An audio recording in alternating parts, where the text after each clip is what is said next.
जंग कादसिया इस्लामी तारीख का एक ऐसी जंग जिसमें फारसी सेना का लीडर रुस्तम ने लगभग 2 लाख सेना लेकर मुसलमानों के 30,000 के सेनाओं पर हमला किया। मेरे प्यारे दोस्तों, इस्लाम के शुरुआती दौर में उमर बिन खत्ताब रजी अल्लाह तआला अन्हो की खिलाफत में रोमन एम्पायर को यरमुक जैसी जंग में बुरी तरह हरा दिया था, जिसके बाद अब रोमन एम्पायर की ताकत बिल्कुल टूट चुकी थी और हजरत उमर रजी अल्लाह तआला अन्हो को भी पता था कि रोमन एम्पायर अब मुसलमानों का कुछ नहीं बिगाड़ सकती। तो उन्होंने अपनी सारी अटेंशन रोमन एम्पायर से हटाकर फारसी एम्पायर की तरफ की। लेकिन फारसी शहंशाह को अपने साम्राज्य पर इस्लामी फौजों की बढ़ती ताकत से खतरा महसूस हो रहा था। मुसलमानों ने इराकन के कुछ अहम इलाकों को अपने कब्जे में ले लिया था, जिसकी वजह से फारस की सियासी और सामरिक ताकत पर असर पड़ने लगा। तो हालात को कंट्रोल करने के लिए आखिर मजबूरन ईरान के सारे जनरल्स एक जगह पर जमा हुए और मुसलमानों के खिलाफ प्लान बनाने लगे। इस मीटिंग में सारे जनरल्स को समझ आ गई कि मुसलमान सिर्फ इसलिए हमें इतनी आसानी से हरा रहे हैं क्योंकि हम उन्हें छोड़कर आपस में एक दूसरे के साथ लड़ रहे हैं और हमारी इसी डिवीजन का मुसलमान फायदा उठा रहे हैं। तो आखिर ईरान के सबसे पावरफुल जनरल रुस्तम ने वहां सबको कन्विंस किया कि अब वक्त आ चुका है कि हम अपनी आपस की सारी दुश्मनी भुला दें और अपनी आपस की सारी लड़ाइयां खत्म करके फारसी का एक नया यूनाइटेड शहंशाह चूज करें। और इस पोस्ट के लिए उसने खुद ही यज़्दगर्द को नॉमिनेट किया, जिसका ताल्लुक खुसरो के खानदान से था। लेकिन यहाँ भी रुस्तम ने बहुत ही चालाकी की थी, क्योंकि नए बादशाह यज़्दगर्द की एज उस वक्त सिर्फ 9 या 10 साल के करीब और रुस्तम चाहता था कि यज़्दगर्द सिर्फ नाम का बादशाह हो और असल में सारी ताकत रुस्तम के पास हो। लेकिन जो भी हो, इन सारी चीजों से फारसी एम्पायर दोबारा मजबूत होने लगी। लेकिन जब मुसलमानों ने आखिर हजरत उमर रजी अल्लाह तआला अन्हो के दौर में अमसा जैसी इंपॉर्टेंट सिटी को फतह कर लिया, उसके बाद रोमन और फारसी एम्पायर की बर्दाश्त की हद बिल्कुल खत्म हो गई। जिसके बाद हिस्ट्री में पहली बार एक ऐसा काम हुआ जो इससे पहले सोचना भी इम्पॉसिबल था कि मुसलमानों के खौफ से रोमन और फारसी एम्पायर एक हो गए और अपने पिछले 800 साल की दुश्मनी भुलाकर और एक दूसरे के इतने करीब आए कि रोमन बादशाह हरकल ने अपनी पोती मानिया की शादी फारसी बादशाह यज़्दगर्द से कराई, जिसकी एज ज्यादा से ज्यादा 12 या 13 साल के करीब। और इन दोनों ने यह प्लान बनाया कि हम दोनों एम्पायर्स अपनी आर्मीज को एक दूसरे के बॉर्डर से हटाकर अपने सेंटर्स में जमा करेंगे और फिर जब हमारी सारी फौज एक जगह जमा हो जाएगी तो हम एक साथ ही मुसलमानों पर हमला करके इन्हें खत्म कर देंगे। जब खलीफा उमर रजी अल्लाह तआला को इस डील का पता चला तो अब उनके सामने बहुत ही बड़ा चैलेंज था, क्योंकि अब एक ही टाइम पर उन्हें उस जमाने के 2 बड़े सुपर पावर से एक साथ लड़ना था। रोमन एम्पायर में तो खालिद बिन वलीद और अबू उबैद की लीडरशिप में मुसलमानों की काफी बड़ी फौज मौजूद थी, तो उन्होंने रोमन एम्पायर को छोड़कर फारसी एम्पायर के लिए फौज जमा करना शुरू कर दी और अपने कैपिटल मदीना से सहाबा को पूरे अरब में फैला दिया ताकि वह जाकर फारसियन एम्पायर के खिलाफ मुसलमानों को जिहाद के लिए उभार सके। और खुद उस साल हज करने चले गए। जैसे ही हजरत उमर हज से वापस आए तो उन्होंने मदीना में एक अजीब सा मंजर देखा कि जहां तक उनकी नजर पहुंच रही थी वहां तक मुसलमानों का एक समंदर खड़ा था और ये सब फारसी एम्पायर के खिलाफ मुसलमानों की फौज में शामिल होने आए थे। तो हजरत उमर ने इन सबको रेडी होने का हुक्म दिया और फिर खुद इन्हें लीड करके मदीना से रवाना हुए। जैसे ही वो थोड़ा आगे पहुंचे तो बाकी बड़े सहाबा अब्दुल रहमान बिन औफ और अली रजी अल्लाह ताला अन्हो ने उन्हें जाने से रोक दिया और कहा, इस जंग में आपको जाना बहुत ही डेंजरस होगा, तो आप यही मदीना में रहे, क्योंकि हमें यहाँ से रोमन और फारसी एम्पायर दोनों से एक ही टाइम पर लड़ना है। तो हजरत उमर रजी अल्लाह ताला अन्हो ने आखिर उनकी बात मान ली और कहा कि अगर मैं नहीं जाऊंगा तो फिर कौन मुसलमानों की इस इतनी अजीम फौज को लीड करेगा, क्योंकि खालिद बिन वलीद और अबू उबैद इब्न जर्राह दोनों रोमन एम्पायर से लड़ने में मसरूफ थे।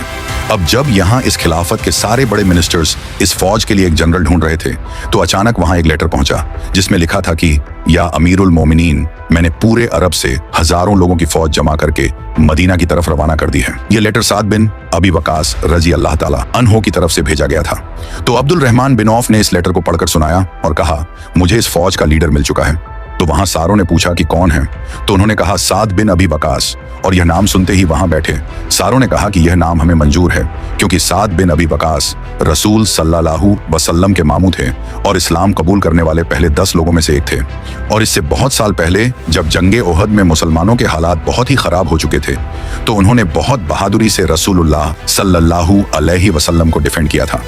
जिस पर उसी दिन पहली दफा आप सल्लल्लाहु अलैहि वसल्लम ने फरमाया था कि ऐसा तुम पर मेरे माँ बाप कुर्बान हो। तो बस इसी के साथ साद रजी अल्लाह ताला अन्हो को फारसी एम्पायर में मुसलमानों की सारी फौज का जनरल बना दिया गया और साद रजी अल्लाह ताला अन्हो अरब से 30,000 की फौज लेकर फारसी एम्पायर की तरफ रवाना हुए और हजरत उमर रजी अल्लाह ताला अन्हो के ऑर्डर्स के मुताबिक फारसी एम्पायर में एक ऐसी जगह चूज की जिसके पीठ के पीछे अरब हो और सामने फारसी एम्पायर हो। लेकिन जाने से पहले हजरत उमर रजी अल्लाह ताला अन्हु ने साद बिन अबी वकास को ऑर्डर्स दिए थे कि जंग से पहले रसूलुल्लाह सल्लल्लाहु अलैहि वसल्लम की सुन्नत के मुताबिक पहले फारसी शहंशाह को इस्लाम की तरफ आने की दावत जरूर देना। तो साद बिन अबी वकास ने ऐसा ही किया और कादसिया के मैदान पहुंचकर मुसलमानों का एक ग्रुप फारसी एम्पायर के कैपिटल की तरफ रवाना किया। अब जब पर्शियन एम्पायर के कैपिटल में लोगों को इस बात का पता चला कि पहली बार इस नई इस्लामिक खिलाफत से लोग हमारी तरफ आ रहे हैं, तो वह दूर दूर से जमा होकर इनका इंतजार करने लगे कि आखिर ये कौन लोग हैं कि इनसे रोमन और फारसियन एम्पायर दोनों घबराती हैं और किस प्रोटोकॉल के साथ ये फारसी एम्पायर में दाखिल होंगे। लेकिन मुसलमानों को देखकर ये सब हैरान रह गए, क्योंकि उन्होंने देखा कि कुछ बिल्कुल सादा लोग आम से कपड़े पहनकर विदाउट एनी प्रोटोकॉल इस सिटी में दाखिल हुए। तो वहां खड़े सारे लोगों ने कहा कि ये लोग हैं जिनसे हमारे अजीम शहंशाह डरते हैं। ये मुसलमान सीधा मदन में यजदगर्द के महल के अंदर गए और उसके तख्त के सामने खड़े हो गए। तो फारसी एम्पायर के शहंशाह यजदगर्द ने इनसे पूछा कि तुम लोग हमारी एम्पायर में क्यों आए हो? क्या तुम लोग हमारे आपस की लड़ाइयां का फायदा उठा रहे हो? तो एक सहाबी ने उसे जवाब दिया कि बिल्कुल नहीं,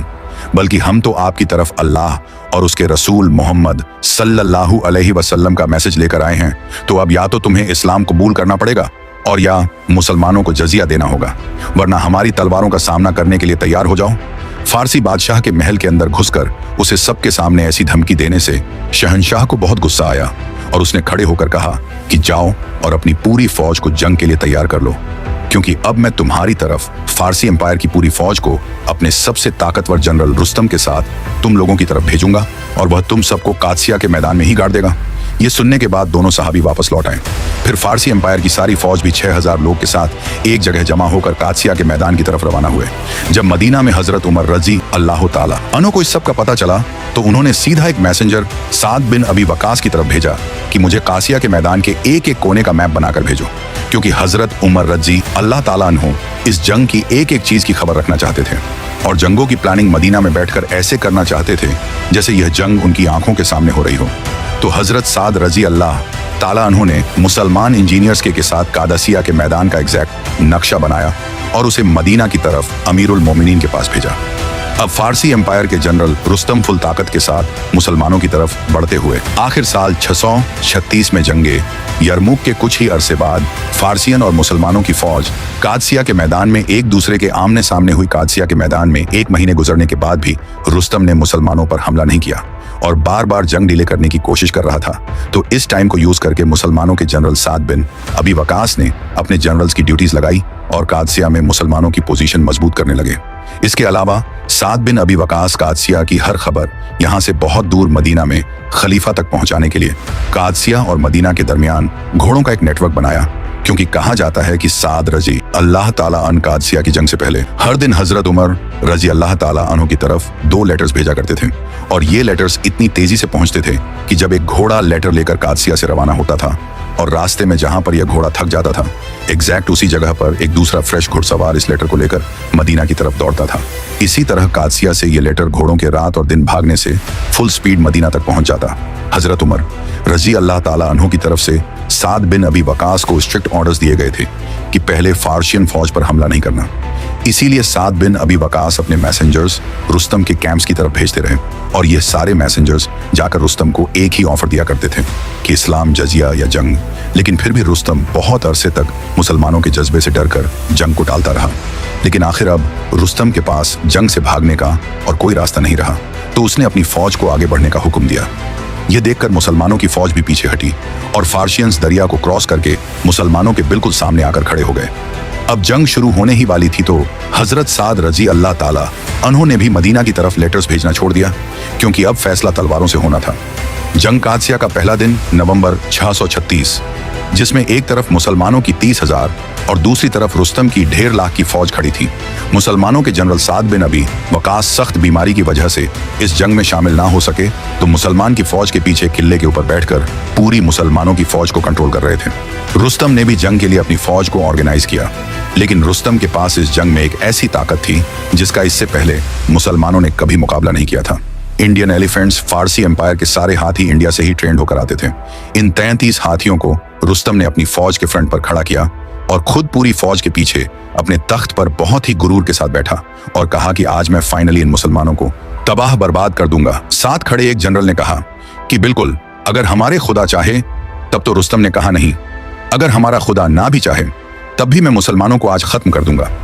इसी के साथ उसने अपनी पूरी फौज को मुसलमानों पर फुल फ्लेज हमले का हुक्म दिया। फारसी ने फौज आगे आई और मुसलमानों पर बहुत सारे तीर बरसाने लगे, जिससे बहुत सारे मुसलमान शहीद हो गए। तो मुसलमानों ने भी उन पर तीर बरसाना शुरू किया, लेकिन मुसलमानों के तीर इतने कमजोर थे और पर्शियंस का स्टील वाला आर्मर होने के कारण मुसलमानों के तीरों का उन पर कोई असर नहीं हुआ और वह सब जंग के दरमियान ही मुसलमानों पर हंसने लगे। इसी के साथ फारसी फौज आकर मुसलमानों से टकरा गई और लड़ाई शुरू हुई। लेकिन जब पर्शियन फौज के 33 हाथी मुसलमानों की फौज के सामने आए तो मुसलमानों के सारे अरब घोड़े, जिन्होंने इससे पहले इतने बड़े बीस्ट कभी नहीं देखे थे, घबरा गए और जंग छोड़कर पीछे भागने लगे। तो अब मजबूरन मुसलमान की पैदल फौज आगे हुई, लेकिन पर्शियन हाथियों से लड़ना इम्पॉसिबल था। तो मुसलमानों की फौज आहिस्ता आहिस्ता पीछे हटने लगी। यह देखकर जनरल साद बिन अबी वकास ने पीछे किले से मुसलमानों की तरफ एक बहुत ही अजीब ऑर्डर भेजा कि बाकी सारे मुसलमान जंग से पीछे हट जाओ और सिर्फ बनु तमीम कबीले के लोगों को हाथियों के मुकाबले के लिए छोड़, क्योंकि बनु तमीम हमेशा से अरब के सबसे खतरनाक वॉरियर्स थे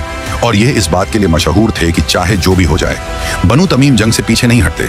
इसी कबीले के बारे में आप सल्लल्लाहु अलैहि वसल्लम ने भी यह फरमाया था कि ये लोग बनु तमीम दज्जाल के मुकाबले में भी सबसे मजबूती से खड़े होंगे। आज भी यह बनु तमीम कबीला पूरे दुनिया में फैला हुआ है। बनु तमीम ने आगे बढ़कर पर्शियन हाथियों का बहुत सख्त मुकाबला किया और आखिर फारसी हाथियों को इतना जख्मी किया कि वह जंग छोड़कर पीछे भाग गए और इन हाथियों के साथ पर्शियंस की पूरी फौज जंग से पीछे हटने लगी और इस बार मुसलमानों ने उन पर हमला कर दिया। अब गेम बिल्कुल पलट चुकी थी, क्योंकि मुसलमान इतने जोश में थे कि उन्होंने 1.5 लाख की फारसी फौज को दरिया की तरफ धकेलना शुरू किया और ऐसा लग रहा था कि बस कुछ ही देर में मुसलमान यह जंग जीत जाएंगे। लेकिन जब फारसी फौज पीछे भाग रही थी, उसी टाइम फारसी जनरल रुस्तम ने अपनी तलवार निकाली और अपने तख्त से नीचे आकर खुद मुसलमानों के खिलाफ लड़ने लगा। यह देखकर पर्शियन फौज को भी दोबारा हिम्मत मिली और उन्होंने भी दोबारा मुसलमानों पर हमला कर दिया। शाम तक यह जंग इसी तरह चलती रही और अंधेरा होते ही दोनों फौज अपनी पोजीशंस की तरफ वापस आई। जंग कादसिया के पहले दिन बहुत सारे मुसलमान शहीद हुए, लेकिन फिर भी हर एक मुसलमान के बदले 4 फारसी मारे गए। इस असीम जंग के दूसरे दिन मुसलमानों और फारसी दोनों की फौज बिल्कुल जंग के लिए रेडी खड़ी थी, लेकिन अचानक दोनों फौजों ने देखा कि दूर से कोई आवाजें आ रही हैं और हवा में हर तरफ दस्त फैली हुई है। यह मुसलमानों की उसी फौज का एक छोटा सा हिस्सा था जो अब्बू उबैद इब्ने जर्राह ने यरमुक की जंग जीतने के बाद रोमन एम्पायर से मुसलमानों की मदद के लिए भेजी थी और इस फौज को काका बिन अमर लीड कर रहे थे, जिनका ताल्लुक भी बनु तमीम से ही था। काका उन चंद अजीम वॉरियर्स में से एक थे जो यरमुक और कादसिया जैसी दोनों अजीम जंगों में शामिल थे। यह देखकर मुसलमानों की फौज का मोराल बूस्ट हुआ और उन्होंने अल्लाह अकबर के नारे लगाना शुरू किए। यह फौज सीधा आकर मुसलमानों की फौज के साथ मिल गई, लेकिन इस फौज के लीडर काका बिन अमर फुल स्पीड आगे बढ़े और जाकर फारसी फौज के सामने अकेले खड़े हो गए और कहा कि निकालो अपने जनरल्स को। तो इनके मुकाबले के लिए एक फारसी जनरल बहमन सामने आया और कुछ ही देर की लड़ाई के बाद जैसे ही काका ने उसे मार दिया तो ये देखकर पर्शियंस का हौसला थोड़ा खराब होने लगा। काका के आने से मुसलमानों का हौसला बहुत बढ़ गया और उन्होंने काका बिन अमर को बताया कि जंग में हमारे लिए सबसे मुश्किल काम फारसी एम्पायर के हाथियों से लड़ना है, क्योंकि उन्हें देखकर हमारे सारे घोड़े जंग से भाग जाते हैं। तो काका बिन आम्र इस बार पर्शियन घोड़ों को भी डराने के लिए ऑर्डर्स दिए कि कल जंग से पहले हमारे ऊंटों के ऊपर लकड़ियों और कपड़ों से एक ऐसी शेप बनाई जाए जिससे वो भी हाथियों जैसे लगने लगे और फारसी घोड़े उनसे डर जाए। अब मुसलमानों का मोराल बिल्कुल पीक पर था, तो साद रजी अल्लाह ताला अन्हों ने मुसलमानों को फुल फ्लेज हमले का हुक्म दिया। लेकिन इस दिन फारसी फौज के हाथी इतने जख्मी हो चुके थे कि उन्होंने हाथियों को जंग में लाया ही नहीं, जिसकी वजह से मुसलमान तेजी से पर्शियन फौज के सेंटर तक पहुंच गए। काका के इन अजीब ऊंटों को देखकर भी पर्शियन फौज के घोड़े हर तरफ भागने लगे और पर्शियन फौज भी मुसलमानों के प्रेशर से आहिस्ता आहिस्ता जंग से पीछे हटने लगी। अब यहाँ दूर से यह सब कुछ साद बिन अबी वकास अपने किले से देख रहे थे, लेकिन यह देखकर एक बार फिर जनरल रुस्तम ने अपनी तलवार निकाली और अकेले मुसलमानों की तरफ बढ़ने लगा, जिसे देखकर पर्शियन फौज को भी भागने में शर्म आई और वह सारी फौज जंग की तरफ वापस आ गए और जंग दोबारा शुरू हुई। इसी तरह यह जंग शाम तक चलती रही, लेकिन कोई रिजल्ट नहीं निकला और शाम होते ही दोनों फौज अपनी कैंप्स की तरफ वापस आई। कादसिया के जंग का सबसे खतरनाक दिन तीसरा दिन था, जिसे आज भी द डे ऑफ हार्डशिप्स कहा जाता है, क्योंकि जैसे ही मुसलमान जंग के लिए रेडी हुए तो उन्होंने देखा कि फारसी हाथी बिल्कुल ठीक होकर एक बार फिर उनकी फौज के सामने खड़े थे। लेकिन इस बार हर हाथी को प्रोटेक्ट करने के लिए सोल्जर्स का एक ग्रुप भी खड़ा था, क्योंकि रुस्तम भी अब और फ्रस्ट्रेट हो चुका था और वह चाहता था कि आज ही इस जंग को खत्म कर दे। लेकिन उसके हमला करने से पहले एक और फौज ने आकर मुसलमानों को ज्वाइन कर लिया, जिससे मुसलमानों का हौसला तो बढ़ा, लेकिन मुसलमानों के नंबर्स नहीं बढ़े, क्योंकि यह कोई नई फौज नहीं थी, बल्कि इसी एक रात पहले ही काका बिन अमर ने अपनी फौज को खामोशी से इस पहाड़ के पीछे भेज दिया था और उन्हें ऑर्डर्स दिए थे कि कल सबके सामने शोर मचाकर जंग में शामिल होना, ताकि मुसलमानों का मोराल दोबारा बूस्ट हो सके, जिससे फायदा तो हुआ, लेकिन अब फारसी फौज बहुत ही गुस्से में थी और रुस्तम ने अपनी पूरी फौज को फुल ताकत के साथ मुसलमानों पर हमले का हुक्म दिया था, जिसमें बहुत सारे मुसलमान तो हाथियों के पैरों के नीचे आकर शहीद हो गए। ऐसा लग रहा था कि अब फाइनली मुसलमान आखिर यह जंग हार जाएंगे, क्योंकि अब मुसलमान इतना कमजोर हो चुके थे कि रुस्तम ने अपने घुड़सवारों को यह तक हुक्म दिया कि जाकर मुसलमानों के जनरल साद बिन अबी वकास को मार दो। जैसे ही ये घोड़े साद बिन अबी वकास पर हमले के लिए आगे बढ़े, मुसलमानों की एक छोटे से ग्रुप ने बहुत मुश्किल से इन घोड़ों को रोक लिया और अपने जनरल साद बिन अबी वकास को बचा लिया। अब वहां किले में भी जनरल साद को इस बात का पता था कि अगर ऐसा ही चलता रहा तो मुसलमान बहुत जल्द यह जंग हार जाएंगे। इसीलिए यह जंग बचाने की एक आखिरी कोशिश में साद बिन अबी वकास ने दोबारा बनु तमीम की तरफ ऑर्डर्स भेजे कि छोटे छोटे ग्रुप्स बनाकर इन हाथियों की आंखों पर वार करो। तो बनु तमीम ने, जिसमें काका बिन अमर भी शामिल थे, बिल्कुल ऐसा ही किया और एक एक करके हाथियों के आंखों को निशाना बनाकर मारने लगे। आखिर उन्होंने देखा कि इन सारे हाथियों में एक अल्फा हाथी है जिसे बाकी सारे हाथी फॉलो कर रहे हैं, और इस अल्फा हाथी पर पर्शियंस ने व्हाइट कलर का पेंट लगाया हुआ था। जैसे ही मुसलमानों ने इस व्हाइट हाथी की आंखों पर वार किया तो ये हाथी बिल्कुल ब्लाइंड हो गया और मुड़कर अपने ही फौज को क्रश करके वहां से भाग गया। इस अल्फा हाथी को देखकर बाकी सारे हाथी भी जंग से पीछे हटने लगे। ये देखकर मुसलमानों ने दोबारा हमला किया और पर्शियन फौज आखिर जंग से पीछे होने लगी। इस तरह जंगे कासिया के तीसरे दिन मुसलमान ये जंग बिल्कुल हार चुके थे और अब बहुत मुश्किलों से इन्होंने अपनी जान बचाई थी। लेकिन अब इसके बाद ये जंग जीतना इम्पॉसिबल था और सबको पता था कि कल जब पर्शियंस दोबारा हमला करेंगे वो मुसलमानों का आखिरी दिन होगा, क्योंकि तीसरे दिन मुसलमानों का एक बहुत बड़ा हिस्सा शहीद हो चुका था और अब कल के दिन का इंतजार करने का कोई फायदा नहीं था। लेकिन यह देखकर काका बिन अमर ने एक बहुत ही खतरनाक डिसीजन लिया और अपने कुछ साथियों के साथ एक बहुत ही इम्पॉसिबल प्लान बनाया। चौथे दिन की सुबह होने से पहले, जब कासिया के मैदान में एक सैंड स्टॉर्म फैली हुई थी और एक तूफानी मौसम था, तो काका बिन अमर और उनके कुछ साथी मुसलमानों की फौज से आगे बढ़े और फारसी फौज की आंखों से बिल्कुल छुप छुप कर उनकी लाइन को क्रॉस करते हुए सीधा उनके जनरल रुस्तम के कैंप तक पहुंचे, क्योंकि काका बिन आमर को पता था कि अब तक जब भी फारसी फौज भागती है तो रुस्तम ही इस फौज को बचाता है, तो जब रुस्तम जिंदा नहीं रहेगा तो ये फौज भी खत्म हो जाएगी। जैसे ही वो रुस्तम को मारने के लिए उनके कैंप तक पहुंचे तो रुस्तम और उसके साथियों ने मुसलमानों से लड़ना शुरू कर दिया और कहा जाता है कि यहाँ भी रुस्तम बहुत ही बहादुरी से लड़ा। लेकिन आखिर बहुत जख्मी होने के बाद रुस्तम अपनी फौज को छोड़कर भाग गया। हिलाल नाम के एक मुसलमान ने जब यह देखा तो वो उसका पीछा करने लगा। रुस्तम ने भाग भाग कर आखिर दरिया में छलांग लगा दी। ये देखकर हिलाल भी दरिया में कूद पड़ा और रुस्तम को पांव से पकड़कर पानी से घसीटकर बाहर निकाला और उसे मार दिया और उसकी बॉडी को अपने घोड़े से बांधकर फुल स्पीड वापस कादसिया के मैदान में आया, क्योंकि उसे पता था कि हमने रुस्तम को सिर्फ इसीलिए मारा है ताकि पर्शियंस का मोराल टूट सके। जैसे ही वो जंग के मैदान वापस पहुंचा, वहां सुबह हो चुकी थी, तो हिलाल सीधा रुस्तम के तख्त पर चढ़ा और अपनी तलवार उठाकर जोर जोर से कहने लगा कि मैं काबा के रब की कसम खाकर कहता हूँ, मैंने रुस्तम को मार दिया। यह देखकर मुसलमानों की भी पूरी फौज ने पर्शियंस पर हमला कर दिया। फारसी फौज को समझ ही नहीं आई कि यह आखिर सुबह होने से पहले ही उनके साथ हुआ कैसे, और रुस्तम को मरा हुआ देखकर उनका सारा हौसला टूट गया और वह कंफ्यूज होकर जंग से हर तरफ भागने लगे और मुसलमान उनका पीछा करने लगे। जिसके बाद मुसलमानों के हाथों से हजारों फारसी मारे गए और उनमें से हजारों कैदी बनाए गए और इस तरह मुसलमान यह अजीम जंग ए कादसिया जीत गए। मुसलमानों की इस जंग में जीत ने इस्लामी साम्राज्य की सीमाओं को इराक और ईरान तक फैला दिया। फारसी साम्राज्य, जिसने सदियों तक अपनी ताकत और सत्ता कायम रखी थी, इस जंग के बाद धीरे धीरे खत्म हो गया। जंग ए कादसिया ने इस्लामी तारीख में एक नया मोड़ दिया। मुसलमानों की यह जीत न सिर्फ तलवार की ताकत थी, बल्कि अल्लाह पर ईमान और यकीन का सबूत थी। तो सब्सक्राइब योर चैनल।